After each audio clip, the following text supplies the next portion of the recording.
할렐루야.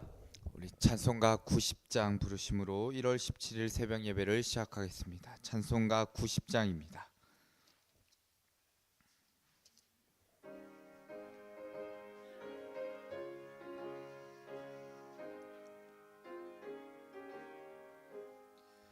주 예수 내가 알기 전 날 먼저 사랑했네. 그 크신 사랑 나타나 내 영혼 거듭났네. 주 내 맘에 늘 계시고 나 주의 안에 있어. 저 포도비 유 같으니 참 좋은 나의 친구. 내 친구 대신 예수님 날 구원하시려고 그 귀한 몸을 버리사 내 죄를 내속했네. 나 주님을 늘 믿으며 그 손을 의지하고 내 몸과 마음을 바쳐서 끝까지 충성하리. 내 진실하신 친구여 그는 내 내려주사 날 항상 보호하시고 내 방패 되옵소서. 그 풍성한 참 사랑은 네 능히 끊을 소냐. 날 구원하신 예수는 참 좋은 나의 친구. 아멘. 우리 찬송가 309장입니다. 309장을 박수 치시면서 함께 찬양하겠습니다. 찬송가 309장입니다.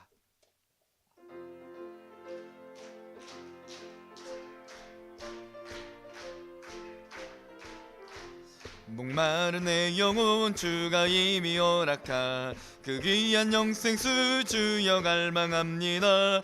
그 약속 따라서 힘써 간구하오니 오 주여 내 기도 어서 들어주소서. 예수의 사랑 예수의 사랑 바다 물결같이 내게 임하니 영광의 물결에 온전히 쌓여서 내 영혼의 기쁨 한량 없도다. 주 내게 약속한 금비 내려주시려 은혜의 여구름 건너편에 떠올라 그 귀한 징조가 내게 밝히 보이니 나 힘을 다하여 주께 간구합니다.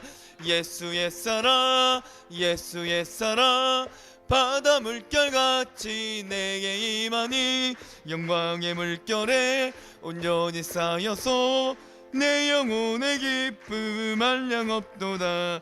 은혜의 소낙비 지금 흡족히 내려 구원의 큰 강물 흘러차고 넘쳐서 내 추한 모든 죄 모두 씻어버리니 나 지금 은혜를 충만하게 받았네. 예수의 사랑 예수의 사랑 바다 물결같이 내게 임하니 영광의 물결에 온전히 쌓여서 내 영혼의 기쁨 한량 없도다. 그 차고 넘치는 주의 은혜의 물결 힘차게 밀려와 내게 만족합니다. 오 할렐루야로 주를 찬송하오니 내 마음의 기쁨이 항상 충만함이라. 예수의 사랑 예수의 사랑 바다 물결같이 내게 임하니 영광의 물결에 온전히 쌓여서 내 영혼의 기쁨 한량 없도다. 아멘. 오늘 이 새벽에 우리에게 주신 하나님의 말씀 사사기 2장입니다. 구약성경 362면에 있습니다. 사사기 2장입니다.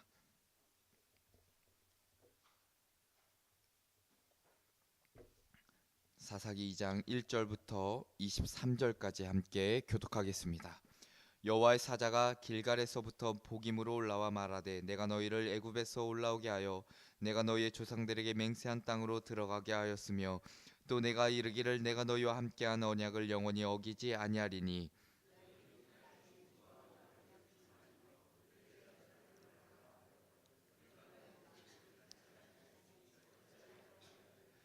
그러므로 내가 또 말하기를 내가 그들을 너희 앞에서 쫓아내지 아니하리니 그들이 너희 옆구리에 가시가 될 것이며 그들의 신들이 너희에게 올무가 되리라 하였노라.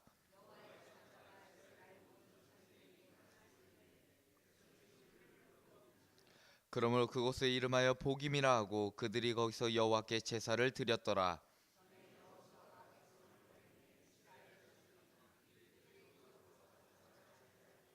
백성이 여호수아가 사는 날 동안과 여호수아 뒤에 생존한 장로들 곧 여호와께서 이스라엘을 위하여 행하신 모든 큰 일을 본 자들이 사는 날 동안에 여호와를 섬겼더라. 무리가 그의 기업의 경내 에브람 산지 가하스 산 북쪽 딥낫 헤레스에 장사하였고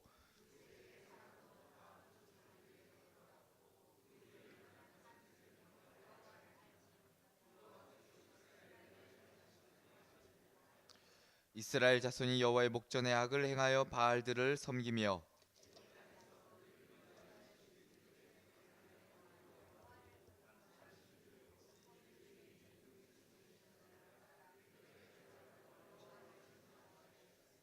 곧 그들이 여호와를 버리고 바알과 아스타롯을 섬겼으므로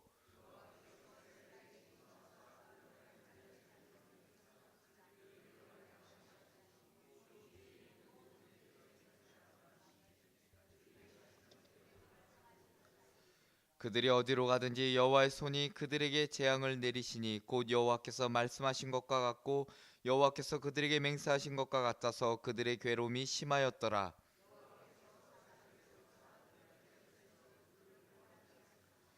그들이 그 사사들에게도 순종하지 아니하고 오히려 다른 신들을 따라가 음행하며 그들에게 절하고 여호와의 명령을 순종하던 그들의 조상들이 행하던 길에서 속기 치우쳐 떠나서 그와 같이 행하지 아니하였더라.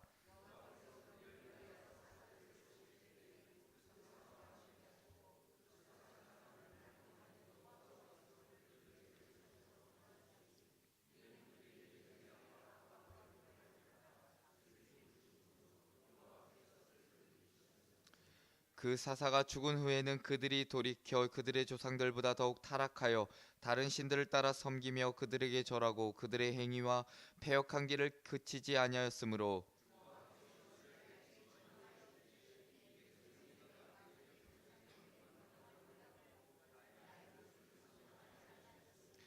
나도 여호수아가 죽을 때에 남겨둔 이방 민족들을 다시는 그들 앞에서 하나도 쫓아내지 아니하리니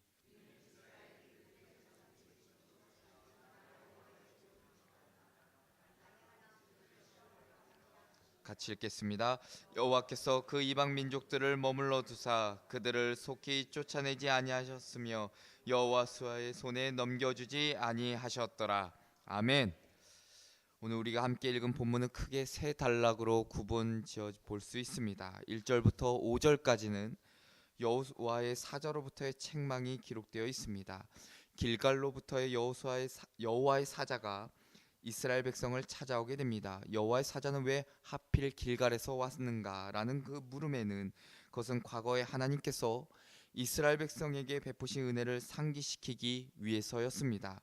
과거 여호수아 당시 언약궤를 맨 제사장들이 요단강에 발을 담그자 요단강물이 멈추고 끊어지게 되었고 이스라엘 백성들은 그곳을 건너서 쉽게 가나안 땅으로 들어가게 되었습니다.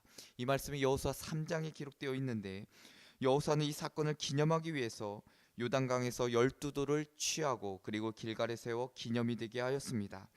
이러한 하나님의 놀라운 역사를 힘입어 가나안 땅에 들어왔음에도 불구하고 지금 이스라엘은 하나님의 말씀에 순종치 않는 모습을 보여주고 있습니다. 그러면 여호와의 사자가 나타나서 한 일은 무엇인가?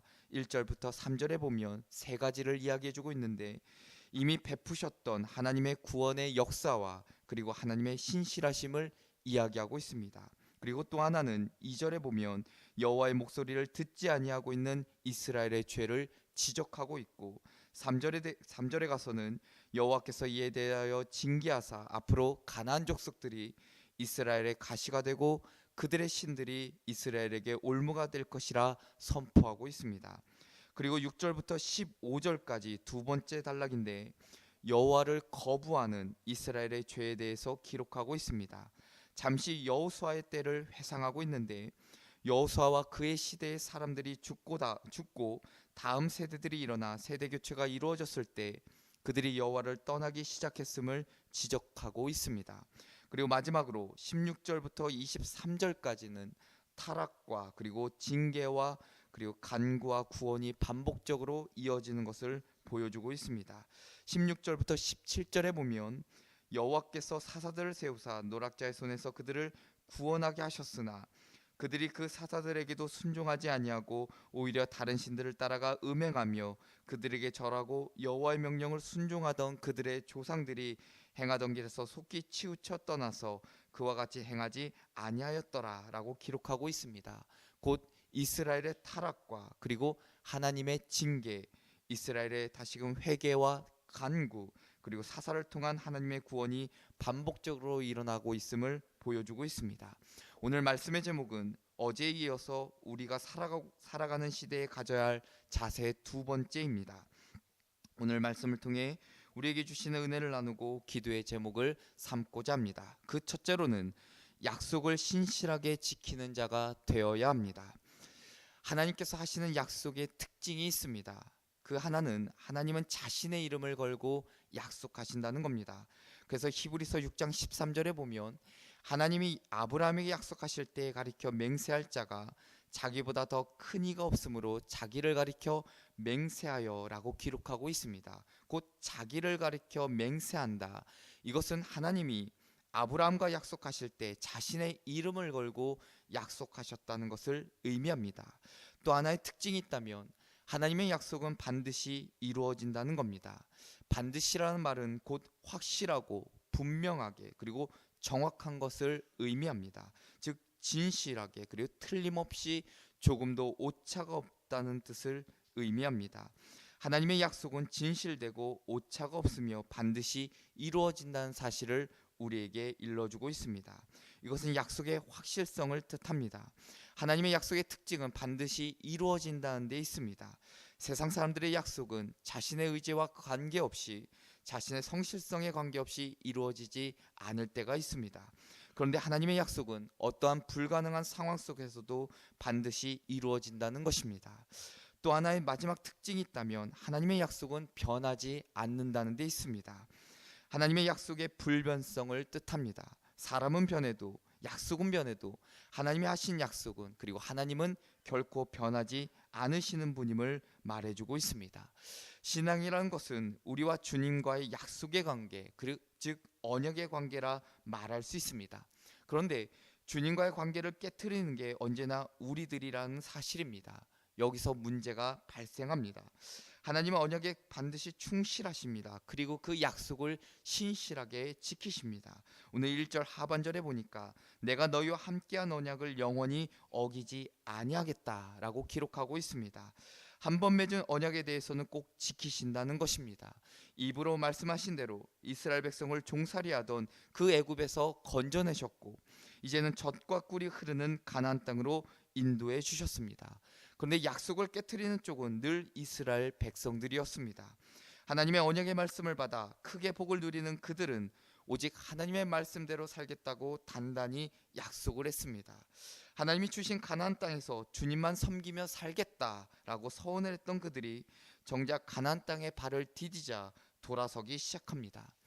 우리 주님은 언약하신 대로 약속하신 대로 약속의 땅을 주셨는데 이스라엘은 주님과의 약속을 헌신짝 버려버립니다.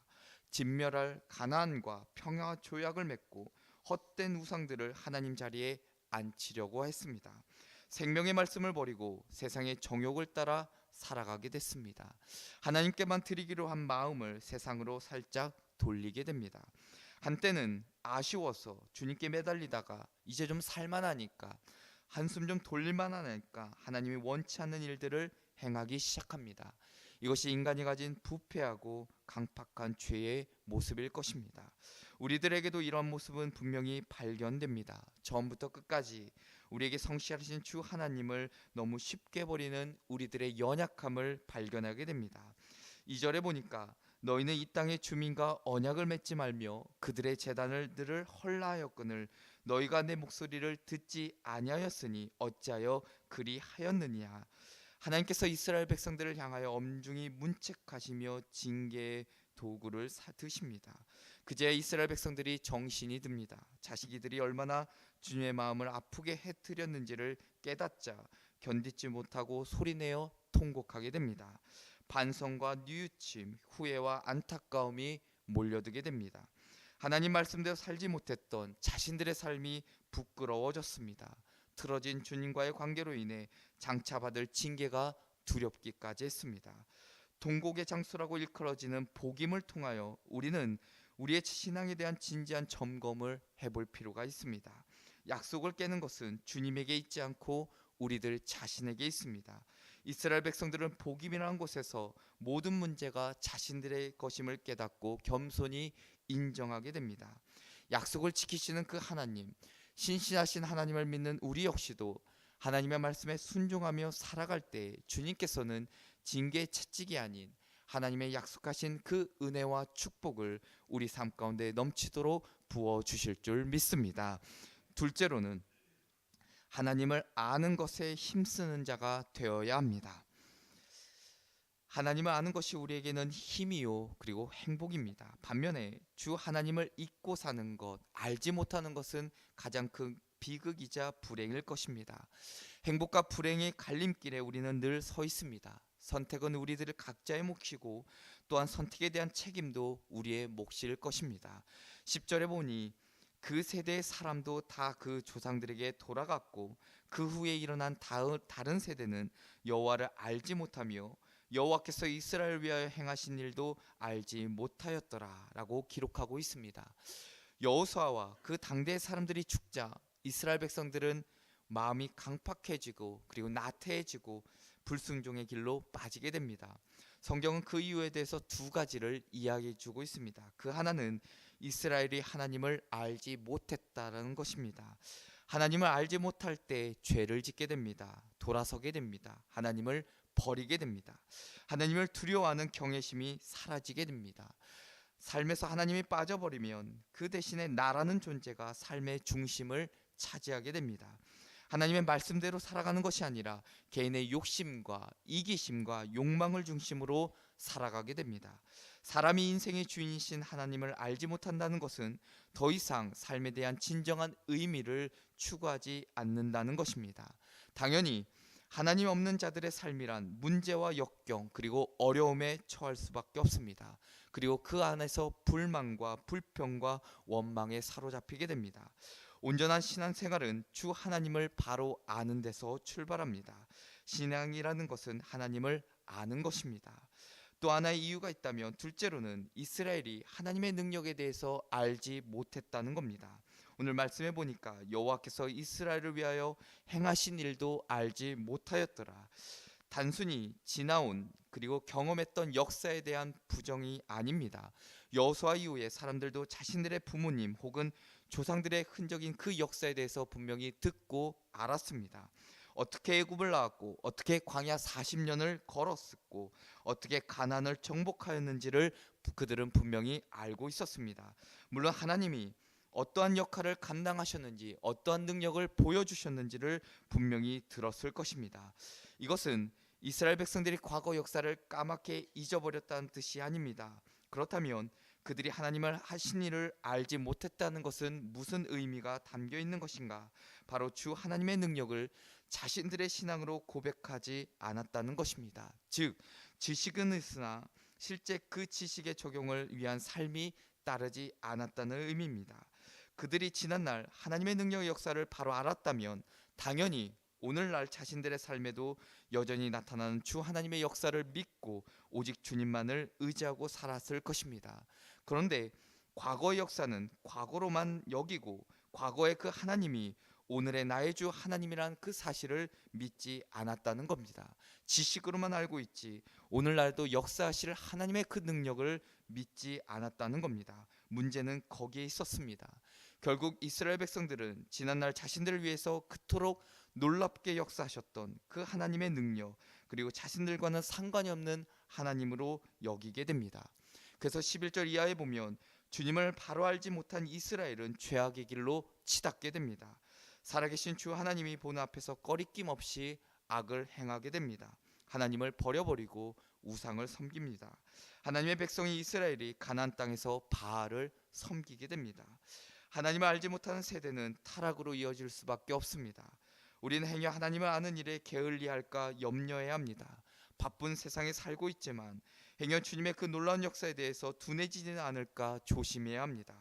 그래서 호세아 선지자가 호세아 6장 3절에 힘써 여호와를 알자라고 기록하고 있습니다. 그 말씀에 귀를 기울여 오늘 하루도 주님을 아는 일에, 그리고 주님의 능력을 믿는 일에, 신뢰하는 일에 힘쓰는 자가 되시기를 주님의 이름으로 축원합니다. 끝으로는 연단을 견디어 한 단계 성숙한 자가 되어야 합니다. 하나님 분명히 우리를 사랑하십니다. 사랑하시기에 그 독생자도 아낌없이 주셨습니다. 그런데 그 주님의 사랑은 참으로 다양하게 표현됩니다. 용서만이 사랑이 아닙니다. 때로는 회초리도, 때로는 징계도 사랑으로 표현하십니다. 사랑의 매라고 말합니다. 바로 그리스도인들을 다루시는 하나님의 한 방법이라는 것입니다. 하나님께서 사사를 세우신 목적이 무엇입니까? 고통 가운데 있는 이스라엘 백성들을 구원하시기 위함입니다. 오늘 16절을 보니 여호와께서 사사들을 세우사 누락하는 자의 손에서 그들을 구원하게 하셨으나 라고 기록하고 있습니다. 이스라엘 긍휼히 여기시는 주 하나님의 사랑을 우리는 보게 됩니다. 비록 주님을 저버리고 우상을 섬기고 하나님을 등진, 하나님의 말씀을 순종하지 않는, 그 말씀에 듣지 않는 강팍한 그들이지만 뒤늦게 눈물을 흘리고 살려달라고 하나님께 간구하자 사사를 통해서 구원의 은혜를 베푸시게 됩니다. 그런데 이스라엘 백성들을 보면 참으로 안타까운 모습을 계속해서 보게 됩니다. 사사를 보내주신 하나님의 그 사랑의 심정을 헤아리고 다시는 죄를 짓지 말아야 할 이스라엘 백성들은 뻔뻔하게도 불순종의 모습으로 되돌아가게 됩니다. 17절에 보니 이렇게 기록되어 있습니다. 그들이 그 사사들에게도 순종하지 아니하고 오히려 다른 신들을 따라가 음행하며 그들에게 절하고 여호와의 명령을 순종하던 그들의 조상들이 행하던 길에서 속히 치우쳐 떠나서 그와 같이 행하지 아니하였더라. 괴로움을 겪으면 아쉬운 소리를 하고 정작 그 고통에서 벗어나면 언제 그랬나 싶을 정도로 딴짓을 행합니다. 이렇게 강팍하고 간사한 이스라엘을 다스리기 위해서는 하나님께서 징계가 필요했습니다. 22절에 보니까 이는 이스라엘이 그들의 조상들이 지킨 것 같이 나 여호와의 도를 지켜 행하나 아니하나 그들을 시험하려 함이라 하시니라. 남겨진 가나안 거민들을 주민 이스라엘 위한 하나님의 징계의 도구로 사용하십니다. 이스라엘이 하나님을 불순종하면 가나안이 일어나 덤벼들고 순종하면 가나안이 적수가 되질 못했습니다. 이스라엘 편에서 볼 때는 늘 주변 그 가나안 사람들이 신경이 쓰였습니다. 하지만 하나님 편에서 볼 때는 이스라엘을 그만큼 아끼고 사랑하신다는 증거로 볼 수 있습니다. 분명히 하나님의 징계는 이스라엘의 신앙을 연단시켜주는 유용한 도구가 되었습니다. 오늘 우리에게도 어떠한 연단 도구가 있는지 살펴볼 필요가 있습니다. 세상 유혹에 흔들리기 쉬운 우리의 신앙을 바로 붙들어주는, 점검해주는 도구가 있는지 살펴볼 필요가 있다는 것입니다. 범죄한 이스라엘을 징계하기 위한 도구로 사용된 가나안의 그 남은 민족은 결국은 이스라엘의 올바른 신앙을 위한 연단의 도구였다는 점에서 오늘날 우리들에게도 있는 문제나 어려운 일들이 얼마든지 우리의 신앙을 연단시키고 그리고 성숙한 믿음을 소유하는 도구가 될 수 있다는 점을 우리는 잊지 말아야 합니다. 때로는 시험이, 때로는 징계가 우리로 하여금 주님을 더욱 가까이 하도록 이끌 것입니다. 편하다고 예수 잘 믿는 것이 아닙니다. 오히려 부대끼는 괴로움 속에서, 오히려 문제 속에서 하나님의 은혜가 무엇인지, 하나님의 손길이 무엇인지, 하나님이 또한 우리의 삶을 어떻게 인도하시는지, 또한 내 삶이 무엇이 잘못되었는지를, 그리고 지금 걷고 있는 길이 올바른 것인지를 진지하게 돌아볼 수가 있습니다. 우리 앞에 많은 기도의 제목들이, 그리고 내 삶의 형편과 문제들이 우리를 더욱 견고한 믿음을 가진 자로, 그리고 성숙한 그리스도인으로, 흔들리지 않는 신앙을 소유한 자로 세워주시는 도구임을 기억할 때 하나님께서는 위로로, 그리고 사랑으로, 축복으로 우리의 삶을 인도해 주시리라 믿습니다. 오늘 하루도 연단을 인내어 견디셔서 어제보다 오늘이 더 성숙한 믿음의 복된 백성들 되시기를 주님의 이름으로 축원합니다. 기도하겠습니다. 살아서 역사하시고 은혜와 자비를 주신 하나님, 오늘도 이 새벽에 주님 전에 나와 예배하는 자녀들 위해 인도하시고 돌보시는 은혜를 허락하여 주옵소서. 오늘 말씀을 통해 깨달음을 주시고 은혜를 주시니 감사합니다. 하나님의 변함없으신 신실하신 약속 위에 계시는 하나님을 기억하게 하시사 늘 우리에게 들려오는 말씀에 순종하게 하여 주시고 하나님과 약속을 지키며 살아가는 저희들 되게 하여 주시옵소서.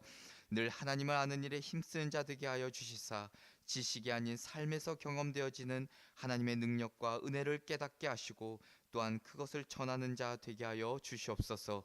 오늘 살아가는 우리에게 주시는 연단을 불평과 원망으로 여기는 것이 아니라 다시금 내 자신을 돌아보는 계기가 되게 하시고 끝까지 우리를 사랑하시고 포기하지 아니하시는 하나님을 믿기에 이 연단도 인내하며 성숙한 믿음으로 변화되는 은혜를 허락하여 주시옵소서.